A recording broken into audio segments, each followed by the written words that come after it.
राम राम दोस्तों। आज हम आपको एक ऐसे बेटे की कहानी सुनाएंगे जिसने कुछ पाने की लालसा में सब कुछ गवा दिया। इससे पहले आप अगर चैनल पर नए हैं तो मेरे चैनल को सब्सक्राइब कर लें ऐसी ही इंटरेस्टिंग कहानी सुनने के लिए। चलिए स्टार्ट करते हैं।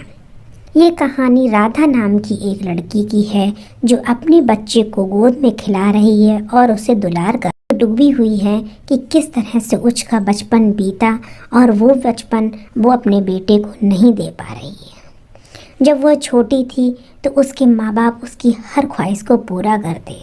उसके पापा उसको प्रिंसेस कह के बुलाते थे। बहुत लाड़ प्यार से पली हुई राधा कभी भी किसी भी चीज़ की कमी से दूर नहीं रही। उसके बोलने से पहले उसके पापा उसकी हर ख्वाहिश को पूरी कर देते थे। धीरे धीरे राधा बड़ी होने लगी और उसके माँ बाप को उसकी शादी की चिंता होने लगी। उसके लिए एक योग्य वर ढूंढा। उन्होंने एक श्याम नाम का लड़के से राधा की शादी तय कर दी। श्याम बड़ा ही समझदार लड़का था, हर चीज़ में बहुत ही संस्कारी था।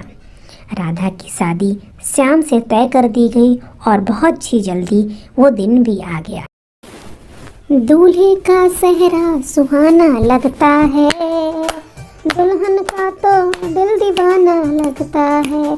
दूल्हे का सेहरा सुहाना लगता है, दुल्हन का तो दिल दीवाना लगता है। पल भर में कैसे बदलते हैं रिश्ते, अपना बेगाना लगता है।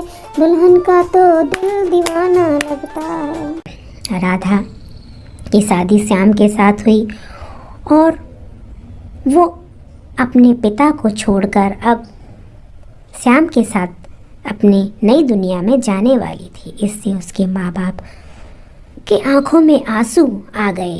ये आंसू खुशी के थे क्योंकि उन्होंने जैसा सोचा था ठीक वैसा ही हुआ। उनकी प्यारी सी गुड़िया को एक अच्छा सा लड़का मिल गया जो उसे बहुत खुश रखेगा, उसकी हर ख्वाहिश को पूरा करेगा।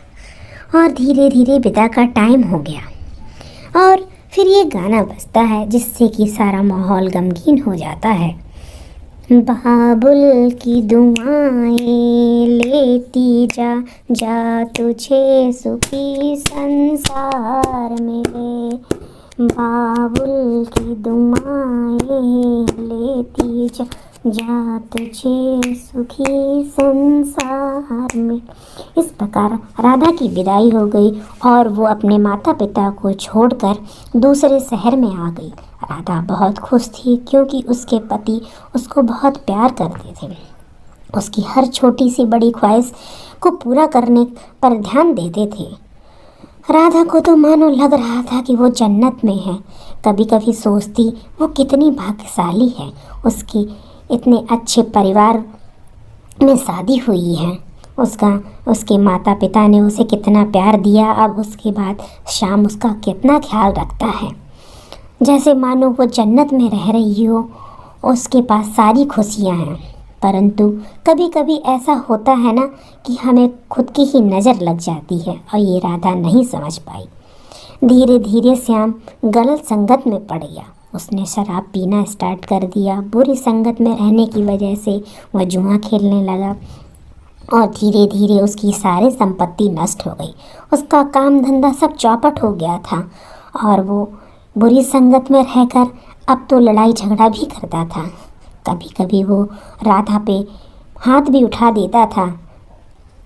दारू पीकर जब भी वो घर में आता तो मार पिटाई करता। इससे राधा बहुत दुखी रहती थी, पर वो कुछ कर नहीं सकती थी और हम भगवान से प्रार्थना करती थी, हे भगवान ये क्या हो गया, मेरे घर को मेरी ही नज़र लग गई, मैं क्या करूं भगवान, सब कुछ कैसे ठीक होगा। परंतु कुछ दिनों के बाद मानो भगवान ने उसकी सुन ली हो और राधा गर्भवती हुई। वो बहुत खुश थी कि अब वो श्याम को बताएगी कि ना बताए, उसे डर भी लग रहा था। परंतु उसने बहुत हिम्मत करके ये बात श्याम को बताई। श्याम ये सुनकर बहुत खुश हो गया।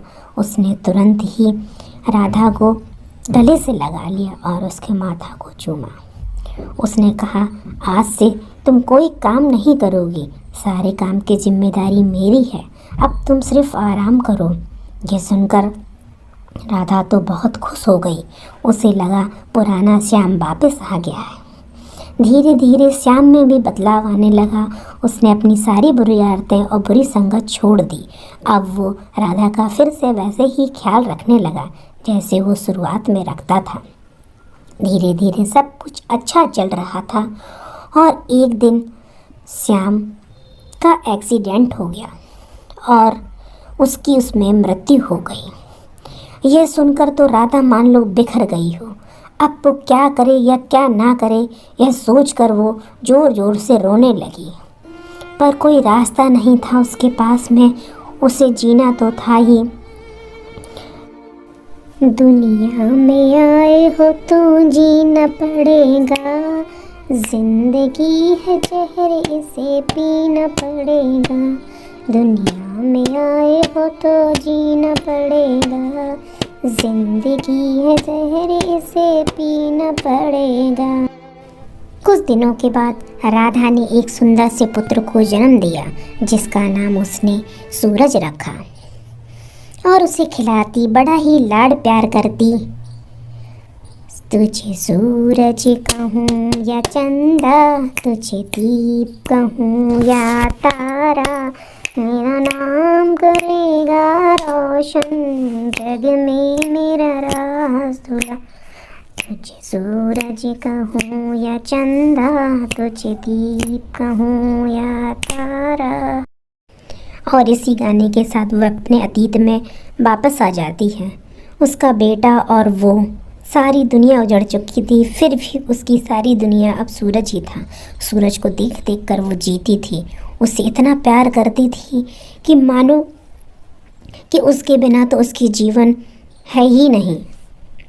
धीरे धीरे सूरज भी बड़ा होने लगा, परंतु सूरज बुरी संगत में और लड़कों के चक्कर में इधर उधर घूमता फिरता, न पढ़ने के लिए स्कूल जाता। फिर भी राधा उससे कुछ नहीं कहती क्योंकि वो उससे बहुत प्यार करती है। समय बीता, अब सूरज बड़ा हो चुका था और धीरे धीरे उसने कॉलेज में जाना स्टार्ट कर दिया। पर वो कोई काम धंधा नहीं करता, ना ही अपनी माँ की मदद करता किसी भी काम को, बस सारा दिन इधर उधर घूमता फिरता रहता था। राधा सोचती कि अभी वो छोटा है, उससे क्या कहूँ, थोड़ा और बड़ा हो जाएगा तो अपनी जिम्मेदारियों को समझने लगेगा। परंतु सूरज है कि समझने का नाम ही नहीं लेता था। कुछ दिनों के बाद सूरज में कुछ बदलाव सा महसूस हुआ राधा को। वो देख रही अब सूरज के बदलाव को देखकर वो बहुत खुश थी। धीरे धीरे सूरज उसके कामों में हाथ बटाने लगता है, उसकी छोटी सी छोटी बात को ध्यान में रखता है। बाजार भी जाता उसके साथ में, माँ से बोलता, माँ आप बहुत काम करती हो, अब आप कम काम किया करो, मैं सब कुछ अच्छा कर दूँगा। राधा ये सुनकर बहुत खुश होती है और इसका माथा चूमती है, मेरा बेटा बड़ा हो गया है। परंतु उसे क्या पता कि उसके दिमाग में क्या चल रहा है। एक दिन सूरज उसको बोलता है, माँ मैं नेहा नाम की लड़की से बहुत प्यार करता हूँ। माँ तो खुश हो जाती है क्योंकि वो माँ होती है। बोलती है, हाँ बेटा मैं तो बहुत खुश हूँ। उसने कहा, मैं उसी से शादी करना चाहता हूँ। माँ ने कहा, ठीक है।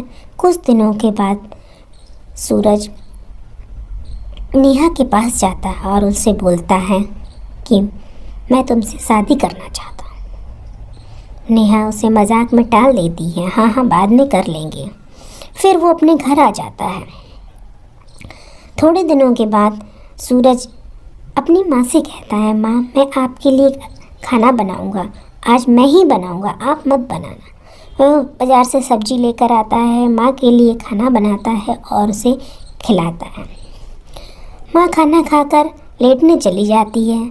तभी सूरज माँ के पास आता और बोलता है, माँ मुझे माफ़ कर दो, मैंने खाने में बेहोशी की दवा मिला दी थी क्योंकि नेहा ने कहा है कि मुझे आपका दिल चाहिए। अब मैं दिल कैसे निकालता, तो मैंने आपको बेहोश कर दिया। इतना कहते ही सूरज ने खंजर निकाला और माँ की सीने को चीर कर दिल बाहर निकाल लिया। माँ उसकी तरफ देखती रही और कुछ भी नहीं बोल पाई। सूरज वह दिल लेकर नेहा की तरफ भागते हुए गया। जैसे ही वह भाग रहा था उसे ठोकर लगती है और वो नीचे गिर जाता है। तभी आवाज़ आती है, बेटा कुछ हुआ तो नहीं, तुम्हें लगी तो नहीं। सूरज इधर उधर देखता है, वो दिल से आवाज़ आ रही होती है। वो दिल उठाता है और चुपचाप वहाँ से नेहा के घर चला जाता है। नेहा के घर पहुंचकर वो ज़ोर ज़ोर से चिल्लाने लगता है, नेहा बाहर आओ, नेहा नेहा करके। नेहा बाहर आती है और पूछती, क्या हुआ, क्यों चिल्ला रहे। उसने कहा, अब तो तुम्हें मुझसे शादी करनी ही पड़ेगी। देखो मैं तुम्हारे लिए अपने माँ का दिल लाया हूँ। इस पर नेहा भौचक्की रह जाती है। वो जोर से सूरज को एक चांटा मारती है। अरे मूर्ख, तूने जिसने तुझे जन्म दिया तो उसका नहीं हुआ। तूने एक पल नहीं सोचा कि माँ को कितनी तकलीफ़ हुई होगी और तूने 2 दिन के प्यार के लिए उसका दिल निकाल लिया। तूने ये कैसे सोचा कि मैं ऐसे इंसान के संग पूरी ज़िंदगी बिता सकती हूँ। अभी यहाँ से निकल जाओ, तुरंत अभी यहाँ से निकलो। और उसे धक्के मार के वो बाहर निकाल देती है। अब सूरज पछता रहा होता है और उसे माँ का ख्याल आता है और वो भागता है, ज़ोर ज़ोर से भागता है और माँ माँ चिल्लाता है। घर पहुँचकर वो दिल को माँ के सीने में फिट करने की कोशिश करता है, लेकिन माँ तो उसे छोड़कर जा चुकी होती है। बहुत देर हो चुकी थी और सूरज कुछ कर नहीं सकता था। वो बहुत पछता रहा था कि उसने अपनी माँ की सच्ची मोहब्बत को नहीं देखा। 2 दिन के प्यार के चक्कर में उसने अपनी माँ को ही मार डाला और ये सदमा सूरज बर्दाश्त ही नहीं कर पाता है और वो पागल हो जाता है। आसपास पड़ोस के लोग देख देख कर कभी कभी बातें करते और ज़ोर ज़ोर से हंसते हैं कि ये पागल लड़का जिसने अपनी माँ को खुद ही मार डाला, और अपने बच्चों से कहते हैं कि देखो इसने 2 दिन के प्यार के लिए अपनी माँ का कत्ल कर दिया। ऐसे बच्चे होने से तो ना ही हो तो अच्छा होता है। सब लोग उस पर हंस रहे थे और सूरज माँ माँ चिल्ला रहा था, माँ मुझसे गलती हो गई, मुझे माफ़ कर दो, मैं तो तुम्हारा प्यारा बेटा हूँ। माँ माँ वापस आ जा, माँ मेरी माँ वापस आजा मेरी माँ, माँ मैं तेरा लाडला, माँ मैं तेरा लाड। अब पहले जैसा कुछ नहीं रहा।